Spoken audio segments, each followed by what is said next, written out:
নবীর কল্যাণ আনতে গেছে। আপনারা জানেন না ঘটনা? দারুন নদওয়ার মধ্যে বৈঠক বসছে। হে মক্কার কুরাইশেরা শোনো, ইহুদি খ্রিস্টানরা সবাই শোনো, মুহাম্মদ অনেক বেশি বাড়ছে। আমাদের 360 খোদার বিরুদ্ধে কথা বলে, এক আল্লাহর গোলামের কথা বলে, আমাদের মূর্তিগুলাকে সে হাতে বানানো পুতুল বলে। তার এই কথা আর সহ্য করা যায় না। আমাদের বাপ দাদা 14 গোষ্ঠী যেটা করে গেছে সেটার বিরুদ্ধে কেউ কথা বলবে, আমরা চুপ থাকবো না। সুতরাং মুহাম্মাদের কণ্ঠকে বন্ধ করার সময় চলে আসছে। বিভিন্নভাবে বোঝানো হয়েছে, তাকে ক্ষমতার লোভ দেখানো হয়েছে, চেয়ারের লোভ দেখানো হয়েছে, অর্থের লোভ দেখানো হয়েছে, নারীর লোভ দেখানো হয়েছে, রাজত্বের লোভ দেখানো হয়েছে। কোনো কিছুতে কাজ হয় না। এবার নবী মুহাম্মাদের বিরুদ্ধে ফাইনাল সিদ্ধান্ত নেওয়ার সময় চলে আসছে, ফাইনাল অ্যাকশনের সময় চলে আসছে। বৈঠকে সবাই একত্রিত হয়ে একই কথা বলল, ঠিক আছে এবার নবী মুহাম্মাদের বিরুদ্ধে ফাইনাল অ্যাকশন চলবে। আবু জাহেল ঘোষণা দেয়, যেই ব্যক্তি ফাইনাল অ্যাকশন সফল করবে তাকে আমি 100 উট দিব। নাউজুবিল্লাহ বলি। কি দিবে? 100 উট। যে উটগুলোর দাম বর্তমান বাংলাদেশি টাকায় কোটি কোটি টাকা। কারণ সেই সময় ফাজারু গাড়ি ছিল না, বিমান হেলিকপ্টার ছিল না, রকেট ছিল না, দামি উন্নত তেমন কিছু ছিল না। দামি সম্পদের মধ্যে সবচাইতে দামি সম্পদ ছিল ভালো উটগুলো। আবু জাহেল ঘোষণা দিয়েছে দারুন নদওয়ার মধ্যে।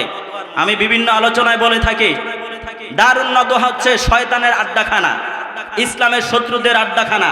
বর্তমান যেমন আমেরিকা হচ্ছে শয়তানের আড্ডাখানা, গোটা বিশ্বের মুসলমানদেরকে ধ্বংস করার জন্য সব সিদ্ধান্ত আমেরিকার হোয়াইট হাউস থেকে হয়। কি বলেন, ঠিক কিনা? সেই সময় হোয়াইট হাউস ছিল দারুন নদওয়া, বাইতুল্লাহ চত্বরে।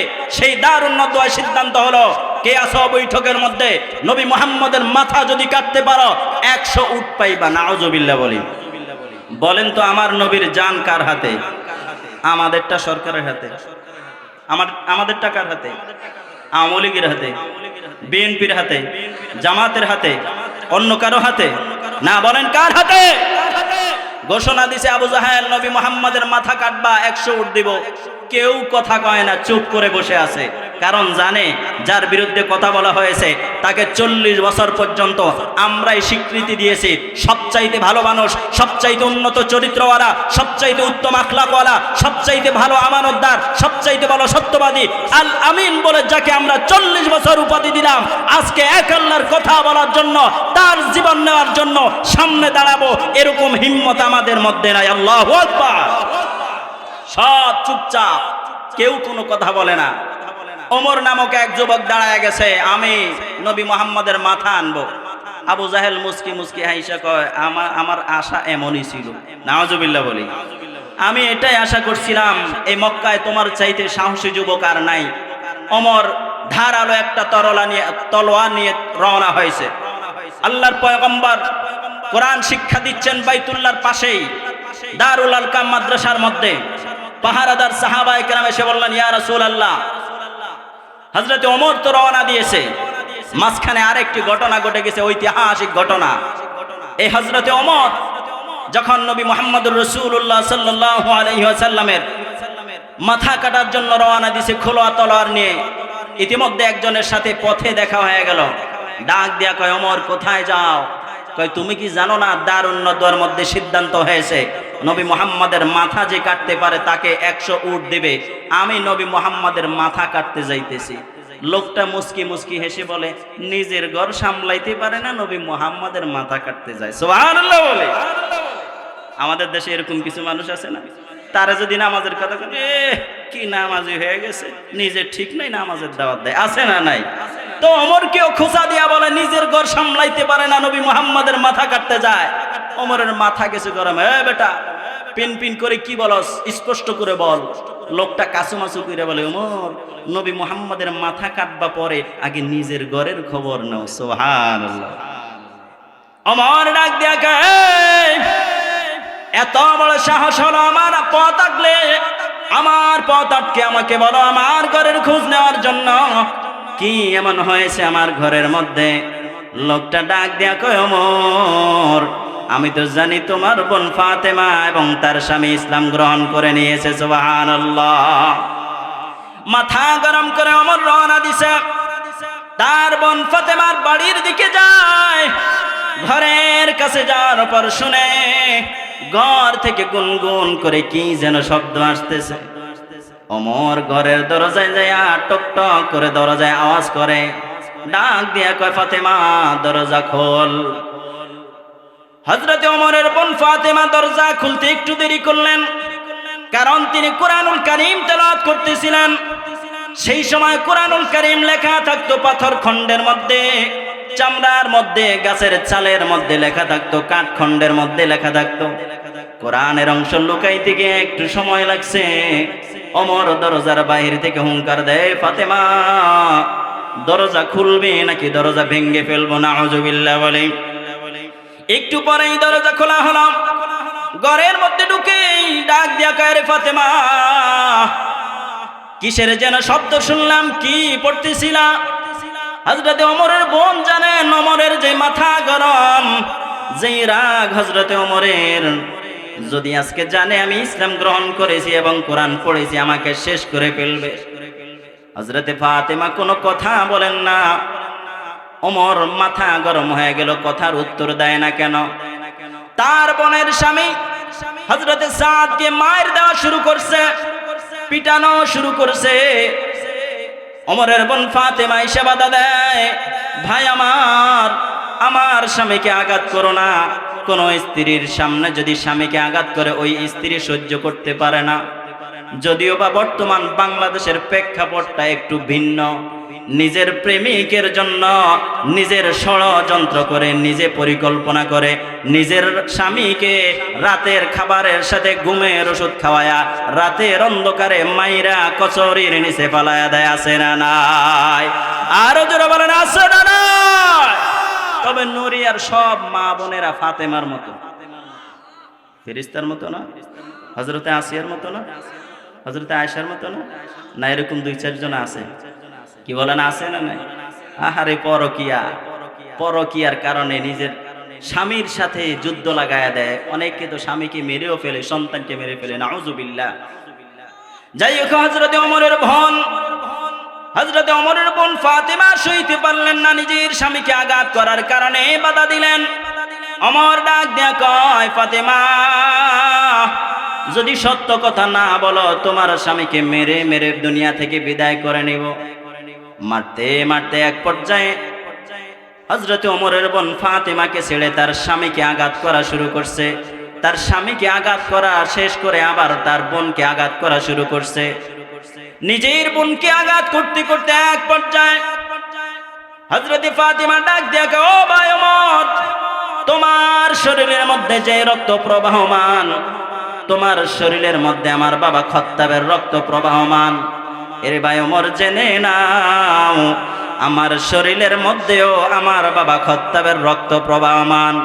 ও ভাই ওমর, আমাকে মেরে মেরে রক্তাক্ত করতে পারো, আমাকে দুনিয়া থেকে বিদায় করে দিতে পারো রে ভাই, কিন্তু এমন সম্পদ আমি অর্জন করলাম রে ভাই, এমন দামি সম্পদ আমি অর্জন করলাম, আমার জীবন নিয়ে নিবা, ওই সম্পদটা আমার শরীর থেকে আলাদা করতে পারবা না। সুবহানাল্লাহ।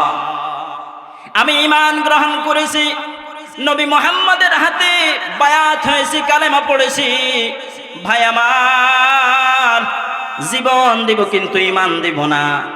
হযরতে ওমর যখন ঈমানের এত সত্য কথা শুনলেন, আল্লাহ তাআলা একটা প্রভাব তার উপরে ফেলে দিলেন। সুবহানাল্লাহ। কণ্ঠ নরম হয়ে গেছে, ডাক দিয়া কয়, বোন আমার, তোমাকে এবং তোমার স্বামীকে মারলাম, এতক্ষণ আঘাত করলাম। ও বোন, তোমার কাছে অনুরোধ, এখন আর তোমাদেরকে মারব না, তবে বলো বলো কি এতক্ষণ পড়তেছিলে আমাকে একটু বলো। হযরতে ফাতেমা লুকানো জায়গা থেকে কুরআনুল কারীমের অংশ বের করে হযরতে ওমরের সামনে তুলে ধরলেন। তিনি টাচ করার চেষ্টা করলেন। হযরতে ফাতেমা বলেন, না না না, অপবিত্র কোন মানুষ আল্লাহ পাকের কালাম স্পর্শ করতে পারে না। সুবহানাল্লাহ। লা ইয়ামাসসুহু ইল্লাল মুতাহহারুন, পবিত্রতা অর্জন ব্যতীত আল্লাহ পাকের এই কালাম কেউ স্পর্শ করতে পারে না। সুবহানাল্লাহ বলে ওমর বলেন, রে ভাই, ও আমার বোন, কি কি এমন কালাম, কি এমন কথা এর মধ্যে লেখা আছে, একটু পড়ে আমাকে শোনাও। হযরতে ফাতেমা পড়া শুরু করলেন, বিসমিল্লাহির রহমানির রহিম, তাহা মা আনজালনা আলাইকাল কুরআনা লিতাশকা ইল্লা তাযকিরাতাল লিমান ইয়াখশা। আল্লাহ রাব্বুল আলামিন কুরআনুল কারীমের বরকতে হযরতে ওমরের দিলটা নরম করে দিলেন, মস্তিষ্ক ঘুরায় দিলেন। দেখা যায় হযরতে ফাতেমা কুরআনুল কারীমের সূরা তাহা থেকে তেলাওয়াত করতেছেন, আর হযরতে ওমর সামনে দাঁড়ায়া দাঁড়ায়া চোখের পানি ফেলে ফেলে কান্নাকাটি করতেছেন। সুবহানাল্লাহ। ডাক দিয়া কয়, ফাতেমা, যেই পড়ার মধ্যে এত মায়া রে, যেই পড়ার মধ্যে এত রহমত, এত বরকত, এটা মিথ্যা হতে পারে না। নিয়ে চল, আমাকে নবী মুহাম্মদের কাছে নিয়ে চল, আমিও তার হাতে হাত রেখে কালেমা পড়ে নিব। সুবহানাল্লাহ। হযরত ফাতেমা ডাক দিয়া কন, না না, ঈমান গ্রহণ করতে হলে আগে পবিত্রতা অর্জন করো। হযরত ওমরকে গোসল করাইলেন। দীর্ঘ ঘটনা সংক্ষেপে আনতেছি। কোরআনের কত পাওয়ার, কোরআনওয়ালাদের কত পাওয়ার, কোরআনওয়ালাদের কত সম্মান, একটু বোঝার চেষ্টা করুন। আজকে আমরা এই কোরআনের মাহফিলে বসলাম, হতে পারে এই কোরআনের উসিলায় আল্লাহ তাআলা আমাকে আপনাকে মাফ করে দিবেন। কি বলেন ঠিক কিনা? এই কথাটা বোঝানোর জন্যই আজকের এই কথা বলা। হযরত ওমর গোসল করে সেই খোলা তলোয়ার নিয়ে মাদ্রাসাতুল আরকাম, পৃথিবীর সর্বপ্রথম মাদ্রাসার দিকে রওনা দিয়েছেন। মাদ্রাসার কাছাকাছি যাওয়ার পর নিরাপত্তা রক্ষীরা নবী মুহাম্মদুর রাসূলুল্লাহ সাল্লাল্লাহু আলাইহি ওয়াসাল্লামকে ডাক দিয়ে বলেন, পয়গম্বর, ওমর তো খোলা তলোয়ার নিয়ে আসতেছে, বাপসাপ কেমন যেন মনে হয়। হযরতে হামজা বলেন, ও পয়গম্বর, আপনি যদি অনুমতি দেন, আজকে ওমরের মাথাটা আমি কেটে আলাদা করে দিব। সুবহানাল্লাহ বলি। এই আরেকজন বীর হযরতে হামজা, সুবহানাল্লাহ বলি, যার ইতিহাস অনেক বড়। আমরা তো আমাদের মুসলিম যুবকরা আমাদের বীরদের ইতিহাস ভুলে গেছে। কে আমাদের কত বড় বীর ছিল, কার দুঃসাহসিকতায় গোটা পৃথিবীর কাফেররা ভয়ে থরথর করে কাঁপতো, এগুলো আমরা এখন আর জানি না। আমরা জানি মেসি কয় গোল করলো, কি বলেন ঠিক কিনা? আমরা জানি নেইমার কয় গোল করলো, আমরা জানি বিশ্বকাপে কে কোন দলে ঢুকলো, আমরা জানি আইপিএল এ কে কোন দলের কয় টাকায় বিক্রি হয়েছে। কি বলেন ঠিক কিনা? কি বলেন? আইপিএল আছে না নয় সামনে? এলো মুসলমানের সন্তান নিজেদের ইতিহাস বাদ দিয়ে সব বেঈমানি ইতিহাস, শয়তানি ইতিহাস সব মুখস্থ। যদি জিজ্ঞেস করি 3 জন নবীর নাম বলো, দাঁত ভেঙে যাবে। যদি বলি 3 জন খেলোয়াড়ের নাম বলো, কি কোন 3 জন? আপনি 100 জনের নাম লিখে নেন। কি বলেন, আছে না নাই? হযরতে ওমর নবী মুহাম্মদুর রাসূলুল্লাহ সাল্লাল্লাহু আলাইহি ওয়াসাল্লামের প্রতিষ্ঠিত মাদ্রাসার কাছাকাছি যাওয়ার আগেই হযরতে হামজা বলেন, ও পয়গম্বর, আপনি যদি বলেন আজকে ওমরের পাওয়ার সব শেষ করে দিব। আল্লাহর পয়গম্বর ডাক দিয়া কয়, না না না, ও চাচা আমির হামজা, আমার মনে হয় আজকে ওমরের আসার উদ্দেশ্য ভিন্ন। ওমর কোনো খারাপ উদ্দেশ্য নিয়ে আসে নাই। সুবহানাল্লাহ। হযরতে ওমর ঘরের মধ্যে ঢুকলেন। আল্লাহর পয়গম্বর ওমরের জামা ধরে টান দিয়ে বলেন, ওমর, কি উদ্দেশ্যে আসলা? সুবহানাল্লাহ বলি।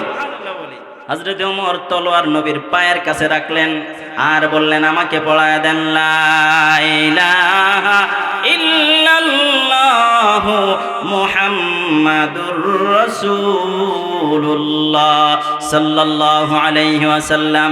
কালেমা গ্রহণের পর হযরত ওমর নবীজি সাল্লাল্লাহু আলাইহি ওয়াসাল্লামের সাথে কথা বললেন, ইসলামের বিভিন্ন কথার এক পর্যায়ে ডাক দেয়া, কোন পয়গম্বর, আপনি যেই ইসলাম প্রচার করেন, যেই মালিকের কথা বলেন, সেই মালিক সত্য, ইসলাম সত্য, এই কথার মধ্যে কোনো সন্দেহ আছে নাকি? আল্লাহর পয়গম্বর বলেন, না না না, এই কথার মধ্যে কোনো সন্দেহ নাই। হযরত ওমর বলেন, ও পয়গম্বর, যদি ইসলাম সত্য হয়, যদি এক আল্লাহ সত্য হয়, তাইলে সত্য বিষয়টা লুকানো কেন? সুবহানাল্লাহ। কে বলতেছেন? হযরত ওমর বলেন, এই সত্য ইসলাম, এক আল্লাহর কথা লুকায়া চলবে কেন? প্রকাশ্যে চলতে হবে। সুবহানাল্লাহ বলে। আল্লাহর পয়গম্বর ডাক দিয়া কয়, ওমর রে, প্রকাশ্যে আল্লাহর নাম ঘোষণা দেওয়ার মতো, প্রকাশ্যে ইসলামের পক্ষে লড়াই করার মতো, ইসলামের কথা উচ্চ কণ্ঠে বলার মতো শক্তি এখনো আমাদের অর্জন হয় নাই। কারণ আমরা সংখ্যায় নারী পুরুষ মিলে মাত্র 80 জনের মতো, এর মধ্যে অর্ধেক পুরুষ আর অর্ধেক নারী।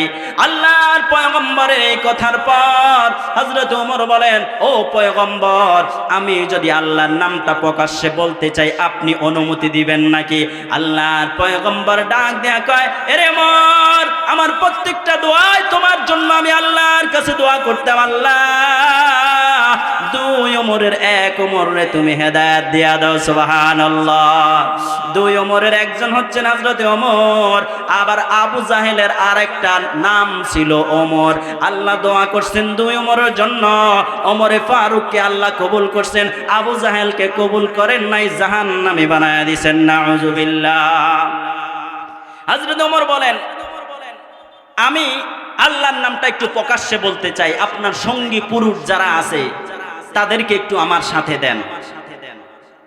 আল্লাহর পয়গম্বর সাহাবায়ে কেরামকে বললেন, ও সাহাবীরা যাও যাও, হযরত ওমরের সাথে একটু যাও।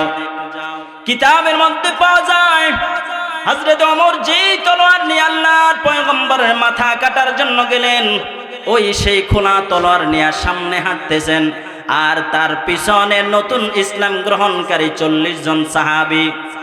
হযরত ওমর ডাক দিয়া কোন নিজে স্লোগান দেন, আর তার সাথে যারা আছে তারা সবাই তাকবীর দিতেছে। ওমর বলেন, লিল্লাহি তাকবীর, আরো জোরে। ওমর বলতেছেন লিল্লাহি তাকবীর, আর তারা বলে আল্লাহু আকবার। আবু জাহেলের গোষ্ঠীর অপেক্ষায় আছে, ওমর গেছে নবীর মাথা কাটার জন্য, মাথাটা নিয়ে আসবে। কিন্তু হঠাৎ করে দীর্ঘ সময় যখন চলে গেছে, হঠাৎ করে আবু জাহেলের মাথার মধ্যে আসলো, ওমর তো গেছে অনেক সময় হয়ে গেছে, ঘটনা কি আবার দুর্ঘটনায় পরিণত হলো নাকি? যা যা একটু খোঁজ নিয়ে আয়। দারুণ নদওয়ার মধ্যে বসিয়া নিজের ছেলা ফেলারে ডাক দিয়া কয়, যায় দেখতো ওমরের কি অবস্থা। দুই ছেলা আগাইছে, আগাইতে আগাইতে দেখে হযরত ওমর সেই খোলা তলোয়ার নিয়া মিছিল দেয়, নারায়ে তাকবীর। হয় না, এটা তো মিছিলের আওয়াজ না, এটা কি মিছিলের আওয়াজ? মিছিলের আওয়াজ কা হুজুর এখনো গলা রেডি করি নাই, কারণ কয়দিন পরে নোট ছুটবে। কি ছুটবে? ছুটে না মনে হয়, ছুটে না মনে হয়। পিছনের বাইরা বলেন তো নোট ছুটে নেই? নির্বাচনের সময় নোট আসেনি। যদি লোকটা সত্য হয় তাহলে নোট ছাড়বে? মিথ্যা দেখা, বন্ড দেখা নোট ছাড়ে। কি বলেন, ঠিক কিনা?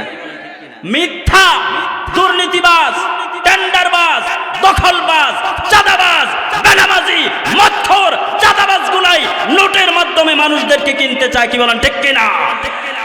এখন বলবেন হুজুর এখনো নোট আসে না, এই জন্য গলার আওয়াজও নেই। আমরা কি নোটের জন্য সব সময় আওয়াজ করব না আল্লাহর জন্য করব? বলেন নারায়ে তাকবীর। এখনো হয় নাই। আমরা ছোটবেলায় দেখতাম, আমরা ছোট থাকতে সব দলের মিছিলই তো করছি, কারণ দুইটা টুস ধরায় দিত, বড়দেরকে টুসের সাথে চাও দিত।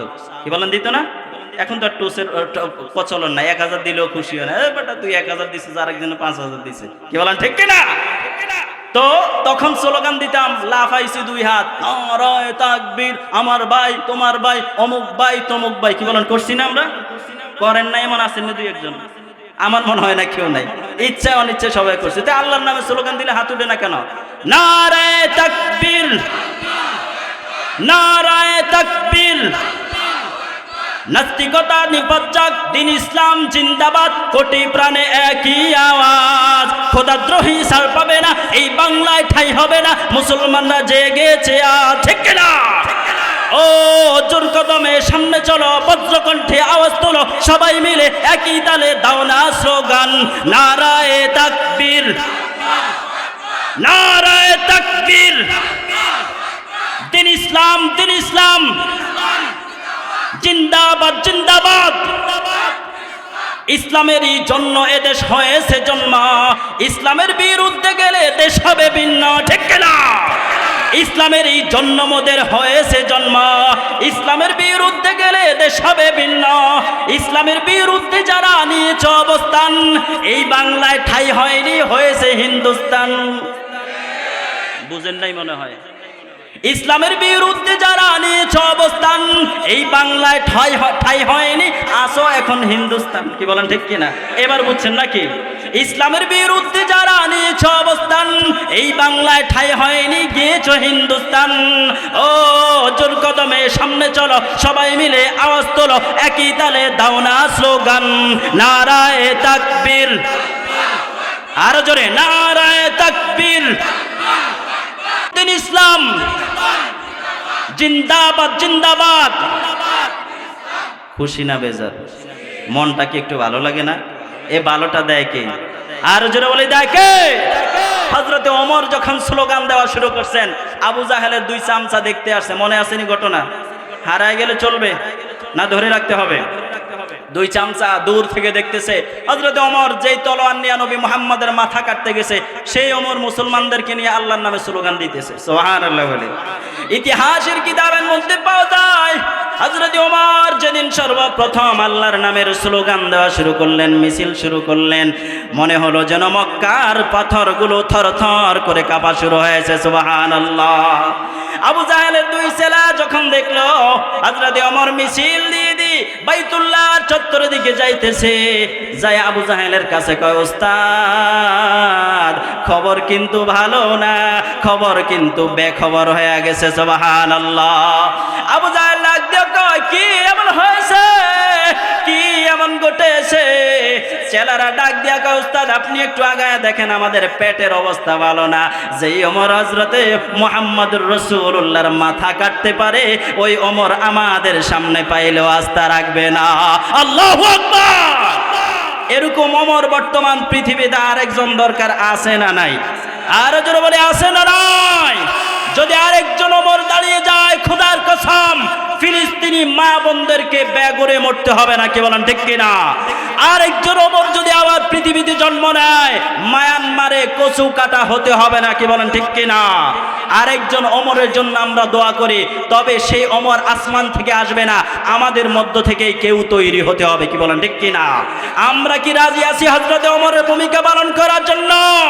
কে কে রাজি আছে হাত তুলে দেখায়। নারায়ে তাকবীর। আল্লাহ আমাদেরকে কবুল করে নাও, সকলে বলে আমিন। মিছিল আস্তে আস্তে বাইতুল্লাহর কাছাকাছি আসছে। আবু জাহেলও দেখে আশ্চর্য হয়ে রয়েছে, ব্যাপারটা কি জন্য পাঠাইলাম আর হইলটা কি? এখন বলদের মতো ওই যে দারুণ্য দোয়ার পিলার ধরে খাড়ায় রয়েছে। হযরতে ওমর বাইতুল্লাহ চত্বরে মিছিল নিয়ে আইসা একটু উঁচা জায়গায় দাঁড়াইছে, দাঁড়ায় কয়, এই